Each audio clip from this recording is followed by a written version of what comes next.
Nessa aula nós iremos ver sobre o comércio de escravos. A produção de açúcar no Brasil em larga escala exigia um grande contingente populacional para suprir as demandas de mão de obra.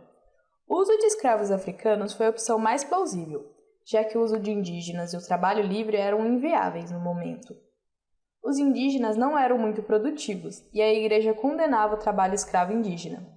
Sem falar que grande parte da população indígena tinha morrido por conta de doenças trazidas pelos europeus. Apesar disso, houve o uso de mão de obra indígena nos primeiros engenhos de açúcar. Porém, era preciso uma maior quantidade de mão de obra. E do ponto de vista mercantilista, não seria interessante à coroa portuguesa que um grande número de trabalhadores livres viesse ao Brasil. O tráfico de escravos africanos também não era uma novidade para Portugal, sendo isso esta a alternativa escolhida. O tráfico já vinha sendo feito por companhias particulares por meio do assiento, que era o direito de explorar o tráfico negreiro cedido pelo rei mediante pagamento. Os negros eram comprados na África pelos portugueses em troca de produtos como tecidos, fumo, cachaça. A cachaça foi um produto muito importante no comércio de escravos por seu teor alcoólico, que era bem elevado, em torno de 60%, e bem mais barato que os vinhos oriundos do continente europeu. O comércio de escravos deu certo pelo fato de que era extremamente lucrativo. Essa troca de mercadorias foi chamada de comércio triangular, sendo que o terceiro lado era Portugal, que ficava com boa parte do lucro dessa forma de comércio. Apesar da Europa estar passando por um período de renascimento, falando sobre humanismo e iluminismo, momentos em que a população era considerada mais esclarecida e falava-se muito em liberdade, a escravidão não era uma prática condenável. Até mesmo a igreja apoiava, com a justificativa de que na África os negros estariam livres, porém condenados ao inferno, e que vindo ao Brasil eles teriam suas almas salvas por terem sido libertados das religiões pagãs e introduzidos no cristianismo. O regime escravista gerou no Brasil uma imensa concentração de renda, já que grande parte da população do Brasil era escrava e não tinha salário para poder ocorrer o comércio no território.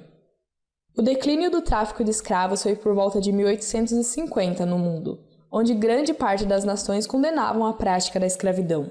Algumas leis brasileiras anteriores a esse período também influenciaram no declínio, como a Lei de 1831, que proibiu a importação de escravos e também tornou os escravos que eram importados, a partir dessa data, em escravos, não mais em escravos, em cidadãos livres.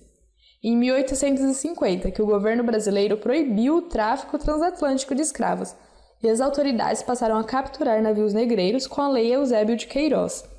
Porém, mais de 5 milhões de escravos já tinham sido trazidos ao Brasil antes disso.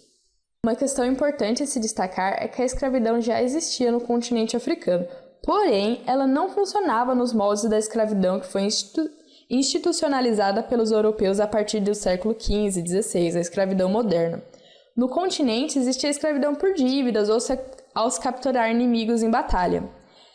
E a África é um continente muito heterogêneo, com diversos povos e, consequentemente, povos que eram inimigos entre si. Pensar em negros escravizando negros é como se a gente pensasse que durante as guerras, tipo a Primeira Guerra Mundial, a Segunda Guerra Mundial na Europa, os brancos mataram os brancos. A gente não pensa assim.